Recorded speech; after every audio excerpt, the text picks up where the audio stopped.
Political system ਦੇ ਵਿੱਚ ਲੋਕਾਂ ਨੂੰ ਐ ਲੱਗਣ ਲੱਗ ਪਿਆ ਵੀ ਇਹ ਸਾਰੇ ਹੀ ਠੱਗ ਚੋਰ ਆ। ਫਿਰ ਚਲਾਊਗਾ ਕੌਣ? ਕਰਪਸ਼ਨ ਦੇ ਜਿਸ ਤਰੀਕੇ ਨਾਲ ਇਲਜ਼ਾਮ ਹੁਣ ਪੰਜਾਬ ਦੇ ਕੁਝ ਲੀਡਰਾਂ ਦੇ ਉੱਪਰ ਲੱਗ ਰਹੇ ਨੇ, ਚਰਚਾ ਦੇ ਵਿੱਚ ਕਈ ਨਾਮ ਹੋਰ ਵੀ ਸਾਹਮਣੇ ਆ ਰਹੇ ਨੇ ਕਿ ਲੋਕ ਇਹਨਾਂ ਨੂੰ ਸੀਰੀਅਸ ਲੈਣ। ਤੁਸੀਂ ਮੈਨੂੰ ਇਹ ਦੱਸ ਦਿਓ ਵੀ 100% ਪੱਤਰਕਾਰ ਸਾਰੇ ਚੰਗੇ ਹੁੰਦੇ ਆ? ਟੀਮ ਵੀ ਮਜ਼ਬੂਤ ਹੋਣੀ ਚਾਹੀਦੀ, ਏਕਾ ਹੋਣਾ ਜ਼ਰੂਰੀ ਹੁੰਦਾ। ਲੱਗਦਾ ਪੰਜਾਬ ਦੇ ਵਿੱਚ ਹੁਣ ਏਕਾ ਰਹਿ ਗਿਆ ਕਾਂਗਰਸ ਦੇ ਵਿੱਚ। ਇਸ ਵਾਰੀ ਹੁਣ 70-80% ਸੌਰੀ ਟੂ ਸੇ ਯਾਰ, ਗੁੱਸਾ ਨਾ ਕਰਿਓ, 70-80% ਮੀਡੀਆ ਜ਼ਰੂਰ ਇਹਨਾਂ ਲੋਕਾਂ ਨੇ ਕੰਟਰੋਲ ਕਰ ਲਿਆ। ਨਿਸ਼ਾਨਾ ਮੀਡੀਆ ਦੇ ਵਾਲੀ ਕਿਉਂ? ਮੈਂ ਸਾਰਾ ਹੀ ਦੇਖਦਾ, ਕੱਲਾ ਮੀਡੀਆ ਦੀ ਗੱਲ ਨਹੀਂ ਕਰਦਾ। ਮੀਡੀਆ ਡੈਮੋਕ੍ਰੇਸੀ ਦਾ ਬਹੁਤ ਇੰਪੋਰਟੈਂਟ ਥੰਮ ਹੈ। 4 ਤਰੀਕ ਨੂੰ ਕਾਂਗਰਸ ਕੇਂਦਰ ਦੇ ਖਿਲਾਫ ਹੱਲਾ ਬੋਲਣ ਜਾ ਰਹੀ ਹੈ। ਮਹਿੰਗਾਈ ਨੂੰ ਲੈ ਕੇ ਜਿਹੜਾ ਹੱਲਾ ਬੋਲ ਹੋਣਾ ਔਰ ਪੂਰੇ ਦੇਸ਼ 'ਚੋਂ ਜਿਹੜੇ ਕਾਂਗਰਸੀ ਨੇ ਉਹ ਇੱਕ ਜਗ੍ਹਾ ਤੇ ਇਕੱਠੇ ਹੋਣਗੇ। ਪ੍ਰਗਟ ਸਿੰਘ ਮੇਰੇ ਨਾਲ ਮੌਜੂਦ ਨੇ। ਪ੍ਰਗਟ ਜੀ, ਹੱਲਾ ਬੋਲਣਾ ਹੈ ਸਰਕਾਰ ਦੇ ਖਿਲਾਫ, ਮਹਿੰਗਾਈ ਦਾ ਮੁੱਦਾ, ਅੱਜ ਮੀਟਿੰਗ ਹੋਈ ਹੈ, ਕੀ ਕੁਝ ਮੀਟਿੰਗ ਦੇ ਵਿੱਚ ਚਰਚਾ ਹੋਈ ਹੈ? ਨਹੀਂ ਦੇਖੋ, 4 ਤਰੀਕ ਨੂੰ ਜਿਹੜੀ ਕਾਂਗਰਸ ਪਾਰਟੀ ਹੈਗੀ ਆ ਉਹ ਬੀਜੇਪੀ ਦੇ ਖਿਲਾਫ ਜਿਹੜਾ ਆ, ਉਹ ਮਹਿੰਗਾਈ ਦੇ ਖਿਲਾਫ ਖਾਸ ਕਰਕੇ ਉਹ ਹੱਲਾ ਬੋਲ ਰੈਲੀ ਕਰ ਰਹੀ ਹੈਗੀ ਆ। ਉਹਦੇ ਵਿੱਚ ਸਾਡੀਆਂ ਸਾਰਿਆਂ ਦੀਆਂ ਡਿਊਟੀਆਂ ਲੱਗੀਆਂ ਹੈਗੀਆਂ ਤੇ ਜਿੰਨੇ ਵੀ ਬੰਦੇ ਜਿੰਨੇ ਵੀ ਅਸੀਂ ਲੈ ਕੇ ਜਾਣੇ ਉਹ ਜਾਵਾਂਗੇ, ਬਿਲਕੁਲ ਜਾਵਾਂਗੇ। ਔਰ ਮੈਨੂੰ ਲੱਗਦਾ ਇਹ ਸਿਰਫ ਕਾਂਗਰਸ ਪਾਰਟੀ ਨੂੰ ਨਹੀਂ ਕਰਨਾ ਚਾਹੀਦਾ, ਇਹ ਜਨਰਲ ਅੰਦੋਲਨ ਹੋਣਾ ਚਾਹੀਦਾ ਵੀ ਹਾਂ ਵੀ ਮਹਿੰਗਾਈ ਵਾਕਈ ਬਹੁਤ ਹੈ। ਜਿਹੜਾ ਵੀ ਬੰਦੇ ਦਾ ਘਰ ਚੱਲਦਾ ਹੈਗਾ ਉਹਦੇ ਵਿੱਚ ਗੈਸ ਵੀ ਲੱਗਦੀ ਆ, ਉਹਦੇ ਵਿੱਚ ਦਾਲ ਵੀ ਬਣਦੀ ਆ, ਉਹਦੇ ਵਿੱਚ ਬਾਕੀ ਚੀਜ਼ਾਂ ਵੀ ਬਣਦੀਆਂ, ਉਹਦੇ ਤੇ ਇੰਨੀ GST ਲਾਤੀ, ਇੰਨਾ ਸਿਲੰਡਰ ਮਹਿੰਗਾ ਹੋ ਗਿਆ, ਉਹ ਸਾਰਿਆਂ ਨੂੰ ਫਰਕ ਪੈਂਦਾ ਹੈਗਾ, ਮੈਟਰ ਕਰਦਾ। ਵਿਰੋਧੀ ਧਿਰ ਦਾ ਕਿਤੇ ਨਾ ਕਿਤੇ ਹੁਣ ਜਿਹੜਾ ਨਿਭਾਇਆ ਜਾ ਰਿਹਾ, ਭਾਵੇਂ ਦੇਸ਼ ਦੇ ਵਿੱਚ ਹੋਵੇ ਭਾਵੇਂ ਉਹ ਪੰਜਾਬ ਸੂਬੇ ਦੇ ਵਿੱਚ ਹੋਵੇ, ਲੇਕਿਨ ਲੱਗਦਾ ਨਹੀਂ ਕਿ ਵਿਰੋਧੀ ਧਿਰ ਦਾ ਜਦੋਂ ਤੱਕ ਨਿਭਾਉਣਾ ਨਹੀਂ ਹੁੰਦਾ ਰੋਲ, ਤਦ ਤੱਕ ਆਪਣੀ ਟੀਮ ਵੀ ਮਜ਼ਬੂਤ ਹੋਣੀ ਚਾਹੀਦੀ, ਏਕਾ ਹੋਣਾ ਜ਼ਰੂਰੀ ਹੁੰਦਾ। ਲੱਗਦਾ ਪੰਜਾਬ ਦੇ ਵਿੱਚ ਹੁਣ ਏਕਾ ਰਹਿ ਗਿਆ ਕਾਂਗਰਸ ਦੇ ਵਿੱਚ? ਹਾਂ ਬਿਲਕੁਲ, ਕੋਈ ਇਹੋ ਜਿਹੀ ਗੱਲ ਨਹੀਂ ਹੈ ਯਾਰ। ਐਕਚੁਅਲੀ ਦੇਖੋ, ਕਈ ਮਾੜੀਆਂ ਮੋਟੀਆਂ ਇੱਕਾ ਦੁੱਕਾ ਗੱਲਾਂ ਹੋ ਸਕਦੀਆਂ ਹੁੰਦੀਆਂ, ਬਟ ਇਹੋ ਜਿਹੀ ਕੋਈ ਗੱਲ ਨਹੀਂ ਹੈ। ਪ੍ਰਗਟ ਜੀ, ਤੁਸੀਂ ਸਾਰਾ ਸਮਾਂ ਵੇਖਿਆ, ਭਾਵੇਂ ਉਸ ਨਵਜੋਤ ਸਿੰਘ ਸਿੱਧੂ ਦਾ ਕਿਉਂ ਨਾ ਹੋਣ, ਕਿਉਂਕਿ ਨਵਜੋਤ ਸਿੰਘ ਸਿੱਧੂ ਦੇ ਨਾਲ ਜਦੋਂ ਨਾਰਾਜ਼ਗੀ ਚੱਲ ਰਹੀ ਸੀ ਤਦੋਂ ਵੀ ਉਸ ਸਮੇਂ ਤੁਸੀਂ ਮੌਜੂਦ ਸੀਗੇ, ਔਰ ਹੁਣ ਵੀ ਕੁਝ ਨਾਰਾਜ਼ਗੀਆਂ ਜ਼ਰੂਰ ਸਾਹਮਣੇ ਆ ਰਹੀਆਂ, ਭਾਵੇਂ ਗੇਟ ਨਾ ਖੁੱਲਣ ਤੇ ਵਾਪਸ ਜਾਣਾ ਬਾਜਵਾ ਸਾਹਿਬ ਦਾ, ਨਾਲੇ ਨਾ ਹੁਣ ਵੱਡੀਆਂ ਗੱਲਾਂ ਨਹੀਂ ਹੁੰਦੀਆਂ। ਮੈਨੂੰ ਲੱਗਦਾ ਲੀਡਰਾਂ ਨੂੰ ਵੀ ਇਹਨਾਂ ਤੇ ਬਹੁਤਾ ਨਹੀਂ ਗੱਲ ਕਰਨੀ ਚਾਹੀਦੀ ਆ। ਆਮ ਸਿੰਪਲ ਯਾਰ, ਜੇ ਮੈਂ ਵੀ ਬਾਹਰੋਂ ਤੁਰ ਕੇ ਆ ਗਿਆ ਤਾਂ ਫਿਰ ਕੀ ਲੋੜਾ ਚੱਲਿਆ। ਅੱਛਾ, ਫਿਰ ਬਾਕੀ ਵੀ ਜਿਹੜਾ ਆ ਇਹਨਾਂ ਚੀਜ਼ਾਂ ਨੂੰ ਅਵੋਇਡ ਕਰਨਾ ਚਾਹੀਦਾ। ਸਾਨੂੰ ਬਿਗਰ ਇਸ਼ੂਜ਼ ਤੇ ਲੜਨ ਦੀ ਜ਼ਰੂਰਤ ਹੈਗੀ ਹੈ।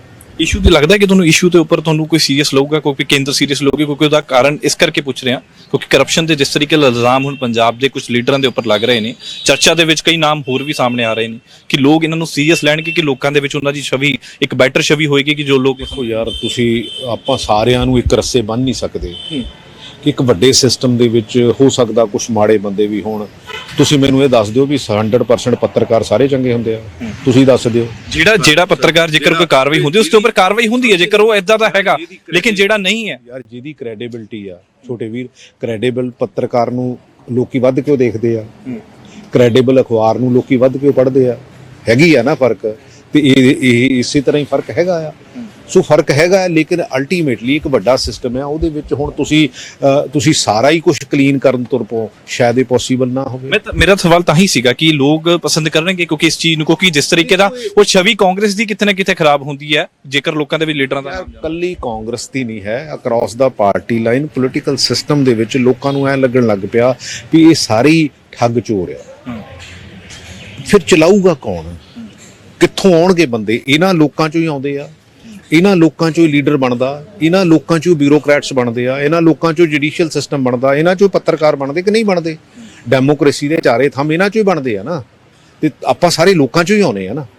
ਚਲ ਪੰਜਾਬ ਦੇ ਵਿੱਚ ਖੇਡ ਜਿਹੜਾ ਇੱਕ ਨਵਾਂ ਮੰਚ ਜਿਹੜਾ ਸ਼ੁਰੂ ਕੀਤਾ ਗਿਆ, ਉਸ ਨੂੰ ਕਿਸ ਤਰੀਕੇ ਨਾਲ? ਚੰਗੀ ਗੱਲ ਹੈ। ਦੇਖੋ, ਬੇਸਿਕਲੀ ਇੰਟਰਸਟ ਜਨਰੇਟ ਕਰਨਾ, ਮੈਂ ਸਮਝਦਾ ਵੀ ਇੰਟਰਸਟ ਜਨਰੇਟ ਕਰਨਾ ਚਾਹੀਦਾ, ਲੇਕਿਨ ਇਹਦੇ ਵਿੱਚ ਸੀਰੀਅਸਨੈਸ ਜਿਹੜੀ ਆ, ਕਿਉਂਕਿ ਪਿਛਲੇ 5 ਮਹੀਨਿਆਂ 'ਚ ਮੈਂ ਦੇਖ ਰਿਹਾ ਕਿ ਜਿਹੜੀ ਸੀਰੀਅਸ ਸਪੋਰਟਸ ਆ ਉਹ ਹੈ ਨਹੀਂ। ਉਹ ਕਿੱਦਾਂ ਬੇਸਿਕਲੀ ਦੇਖੋ, ਇੱਕ ਪ੍ਰੋਡਕਸ਼ਨ ਯੂਨਿਟ ਆ, ਕੁਝ ਵਿੰਗਸ ਹੈ, ਕੁਝ ਅਕੈਡਮੀਜ਼ ਹੈ, ਉਹਨਾਂ ਬੱਚਿਆਂ ਦੇ ਕੋਲ ਕੁਝ ਵੀ ਹਜੇ ਤੱਕ ਹੈ ਨਹੀਂ।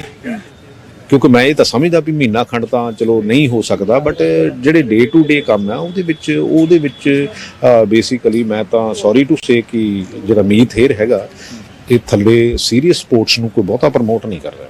ਪ੍ਰਗਟ ਜੀ, ਲੱਗਦਾ ਹੈ ਕਿ ਲਾਅ ਐਂਡ ਆਰਡਰ ਦੀ ਸਥਿਤੀ ਹੁਣ ਬੈਟਰ ਹੋ ਚੁੱਕੀ ਹੈ ਪੰਜਾਬ ਦੇ ਵਿੱਚ, ਕਿਉਂਕਿ ਦਾਅਵਾ ਜ਼ਰੂਰ ਕੀਤਾ ਜਾ ਰਿਹਾ ਕਿ ਲਾਅ ਐਂਡ ਆਰਡਰ ਦੀ ਸਥਿਤੀ ਬਹੁਤ ਅੱਛੀ ਹੋ ਬਹੁਤ ਸਥਿਤੀ ਚੰਗੀ ਆ ਇਸ ਸਰਕਾਰ ਦੀ। ਇਹਨਾਂ ਨੂੰ ਮੈਂ ਮੁਬਾਰਕਬਾਦ ਵੀ ਦਿੰਦਾ ਵੀ ਮੀਡੀਆ ਨੂੰ ਬਹੁਤ ਵਧੀਆ ਇਹਨਾਂ ਨੇ ਤਰੀਕੇ ਨਾਲ ਹੈਂਡਲ ਕੀਤਾ ਆ। ਪੰਜਾਬ ਇਦਾਂ ਦਾ ਕਦੀ ਨਹੀਂ ਸੀਗਾ, ਪੰਜਾਬ ਨੂੰ ਕਦੀ ਮੁਗਲਾਂ ਨੇ ਵੀ ਡਰਾਇਆ ਤੇ ਉਹ ਵੀ ਨਹੀਂ ਡਰੇ ਵੀ ਇਸ ਵਾਰੀ ਹੁਣ 70-80% ਸੌਰੀ ਟੂ ਸੇ ਯਾਰ, ਗੁੱਸਾ ਨਾ ਕਰਿਓ, 70-80% ਮੀਡੀਆ ਜ਼ਰੂਰ ਇਹਨਾਂ ਲੋਕਾਂ ਨੇ ਕੰਟਰੋਲ ਕਰ ਲਿਆ। ਇਹ ਬਹੁਤ ਇਹਨਾਂ ਦਾ ਜਿਹੜਾ ਸਭ ਤੋਂ ਵਧੀਆ ਜਿਹੜਾ ਇਹਨਾਂ ਦੀ ਉਪਲਬਧੀ ਆ ਪਿਛਲੇ 5 ਮਹੀਨਿਆਂ ਦੀ, ਮੈਂ ਇਹ ਕਹਿ ਸਕਦਾ। ਕਿ ਲਾਅ ਐਂਡ ਆਰਡਰ ਦੀ ਸਥਿਤੀ ਨਹੀਂ ਦੇਖਦੇ?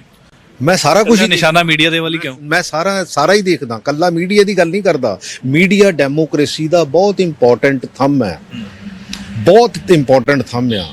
ਜਦੋਂ ਵੀ ਪੰਜਾਬ ਦੇ ਉੱਤੇ ਜ਼ੁਲਮ ਹੋਇਆ ਤੇ ਲੋਕੀ ਖੜੇ ਹੋਏ ਆ, ਤੁਸੀਂ ਵੀ ਮੀਡੀਆ ਵਾਲੇ ਵੀ ਤਾਂ ਲੋਕਾਂ ਚੋਂ ਹੀ ਆ ਕਿ ਨਹੀਂ?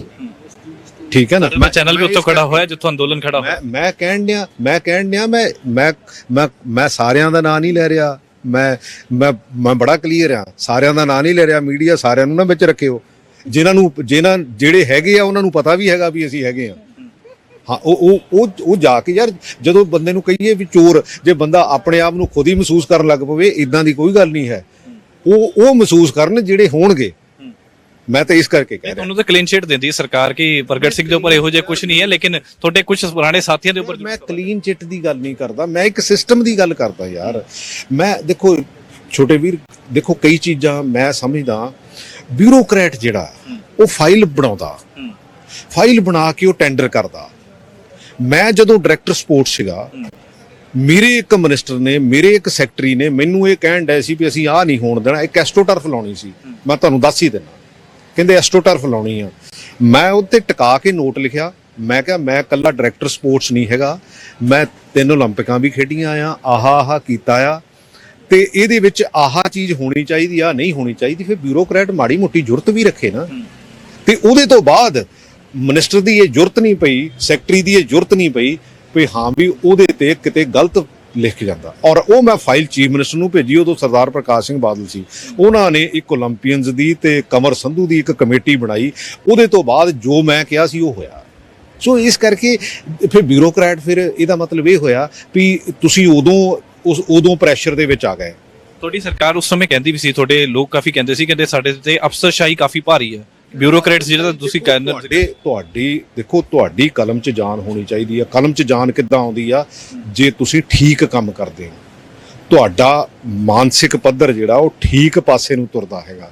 ਜੇ ਤੁਸੀਂ ਵੀ ਕਿਤੇ ਨਾ ਕਿਤੇ ਕਰਪਸ਼ਨ 'ਚ ਬੈਠੇ ਹੋਏ ਹੋ ਤੇ ਫਿਰ ਤੁਸੀਂ ਜੋ ਸੈਕਟਰੀ ਕਹਿੰਦਾ ਉਹਦੇ ਨਾਲ ਸਹਿਮਤੀ ਤੇ ਅਸਹਿਮਤੀ ਪ੍ਰਗਟ ਕਰ ਜਾਂਦੇ ਆ। ਅੱਛਾ ਪ੍ਰਗਟ ਜੀ, ਕਿਉਂਕਿ ਬਿਊਰੋਕ੍ਰੇਸੀ ਦੀ ਜਿੱਥੇ ਗੱਲ ਕਰਦੇ ਹੋ, ਲੀਡਰ ਤੇ 5 ਸਾਲ ਬਾਅਦ ਬਦਲ ਜਾਂਦੇ ਨੇ, ਲੇਕਿਨ ਕਿਤੇ ਨਾ ਕਿਤੇ ਆਈਐਸ ਅਧਿਕਾਰੀ ਔਰ ਉਹ ਵੱਡੇ ਅਧਿਕਾਰੀ ਉਸੇ ਪੋਸਟ ਤੇ ਰਹਿੰਦੇ ਨੇ। ਲੱਗਦਾ ਹੈ ਕਿ ਉਹ ਹੁਣ ਬਦਲ ਗਏ ਜਾਂ ਚੇਂਜ ਹੋ ਗਿਆ, ਜਿੱਦਾਂ ਤੁਸੀਂ ਸਵਾਲ ਚੇਂਜ ਨਹੀਂ, ਮੈਂ ਨਹੀਂ ਕਹਿੰਦਾ। ਮੈਂ ਕਹਿੰਦਾ ਆਪਾਂ 30,000 ਕਰੋੜ ਰੁਪਈਆ ਲੋਕਾਂ ਦੇ ਟੈਕਸ ਪੇਅਰ ਦਾ ਪੈਸਾ ਤਨਖਾਹਾਂ ਦਿੰਦੇ ਆ। ਠੀਕ, ਇੱਕ ਸਿਸਟਮ ਨੂੰ ਰੱਖਣ ਲਈ ਦਿੰਦੇ ਆ ਨਾ ਆਪਾਂ। ਜਦੋਂ ਕਿਸੇ ਤੇ ਪਰਚਾ ਹੁੰਦਾ ਉਦੋਂ ਸਿਸਟਮ ਨੂੰ ਬਾਹਰ ਕੱਢ ਦਿੰਦੇ ਆ, ਫਿਰ ਸਿਸਟਮ ਕਿੱਥੇ ਗਿਆ?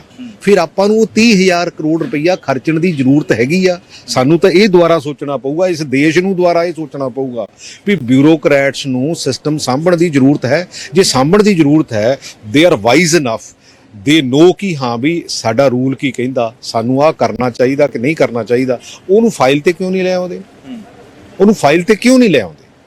ਤੇ ਜਦੋਂ ਫਾਈਲ ਤੇ ਲਿਆਂਦੀ ਹੋਊ ਜਿਹੜੀ ਮੈਂ ਤੁਹਾਨੂੰ ਦੱਸੀ, ਤੇ ਫਿਰ ਮੰਤਰੀ ਦੀ ਜ਼ਰੂਰਤ ਨਹੀਂ ਹੋਊਗੀ ਵੀ ਉਹ ਗਲਤ ਕੰਮ ਕਰ ਜਾਵੇ। ਅੱਛਾ, ਮੁੱਖ ਮੰਤਰੀ ਕਈ ਵਾਰ ਕਹਿੰਦੇ ਵੀ ਸਟੇਜਾਂ ਤੇ ਨਜ਼ਰ ਆਉਂਦੇ ਨੇ, ਕਹਿੰਦੇ ਕਿ ਪਹਿਲਾਂ ਅਫਸਰਾਂ ਨੂੰ ਇਹ ਨਹੀਂ ਪਤਾ ਸੀ ਕਿ ਤਨਖਾਹ ਕਿੰਨੀ ਸੀ ਸਾਡੀ, ਲੇਕਿਨ ਹੁਣ ਪਤਾ ਲੱਗਣ ਲੱਗ ਗਈ, ਹੁਣ ਤਨਖਾਹ ਗਿਣਨ ਲੱਗ ਗਏ ਨੇ ਕਿ ਸਾਡੀ ਤਨਖਾਹ ਕਿੰਨੀ ਆਉਂਦੀ ਨੇ। ਕਹਿੰਦੇ ਉੱਪਰਲੀ ਖਿੜਕੀਆਂ ਬਹੁਤ ਸੀਗੀਆਂ। ਉਹ ਯਾਰ ਉਹ ਜੁਮਲੇ ਜੋ ਕਹੀ ਜਾਵੇ, ਮੈਂ ਤਾਂ ਉਹਦੇ ਤੇ ਬਹੁਤਾ ਕੋਈ ਗੱਲ ਠੀਕ ਹੀ ਹੈ।